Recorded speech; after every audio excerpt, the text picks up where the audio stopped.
দেখো তোমরা প্রথম আমি তোমাদেরকে লিখে দিয়েছি যে অ্যাক্টিভ টু প্যাসিভ। তবে অ্যাক্টিভ সেন্টেন্স চিনতে হবে তোমাদেরকে। প্রথমত সাবজেক্ট যদি থাকে কোনো বাক্যে, এরপর ভার্ব এবং অবজেক্ট যদি থাকে তাহলে বুঝতে হবে যে অ্যাক্টিভ সেন্টেন্স। যদি না, পিছনের অবজেক্টটা রয়েছে আগে, অক্সিলারি ভার্ব, ভার্বের থার্ড ফর্ম, অথবা বাই যুক্ত কোন সেন্টেন্স আছে বা প্রিপোজিশন যুক্ত কোন সেন্টেন্স, সাবজেক্টের অবজেক্টিভ ফর্ম আছে, অর্থাৎ প্রোনাউন যদি থাকে তাহলে প্রোনাউনের অবজেক্টিভ ফর্ম রয়েছে। এরকম দেখলে তোমরা মনে করবে এটা অ্যাক্টিভ ভয়েস না, এটা প্যাসিভ ভয়েস। তাহলে আমরা কীভাবে চেঞ্জ করতে পারি, অ্যাক্টিভ টু প্যাসিভ কীভাবে আনতে পারি? দেখো, গঠন এটি, এ নিয়ম মানতে হবে। তোমরা ভালো করে খেয়াল করো, হ্যাঁ বন্ধুরা।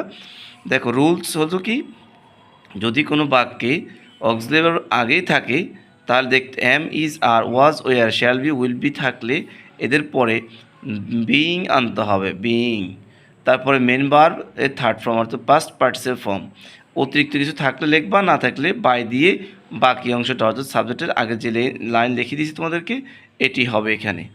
এরপর দেখো, যদি কোনো বাক্য না হ্যাভ হ্যাজ হ্যাড আছে, উপরে এটি নেই, তাহলে হ্যাভ হ্যাজ হ্যাড অথবা shall have, would have, could have এও থাকতে পারে। থাকলে শুধু তোমরা মেন ভার্বের আগে কী আনবা, এরও থাকবে, এদের পরে বিন আনবা, বিন, বি ডাবল ই অ্যান বিন।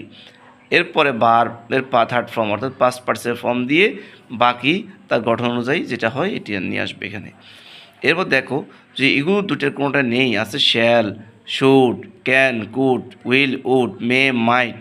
এগুলো থাকলে বন্ধুরা তোমরা বি যুক্ত করবে এদের পরে এবং মেন ভার্বকে থার্ড ফর্ম অর্থাৎ পাস্ট পার্টিসিপেল ফর্ম করবে, বাকিটা আগের মতন হবে। যদি উপরে কোনো অক্সিলারি না থাকে তাহলে তোমাদের প্রেজেন্ট ফর্ম হলে অ্যাম, ইজ, আর, আনে এনতে হবে, অথবা পাস্ট হলে ওয়াজ, ওয়ার, এনে ভার্বকে থার্ড ফর্ম করতে হবে।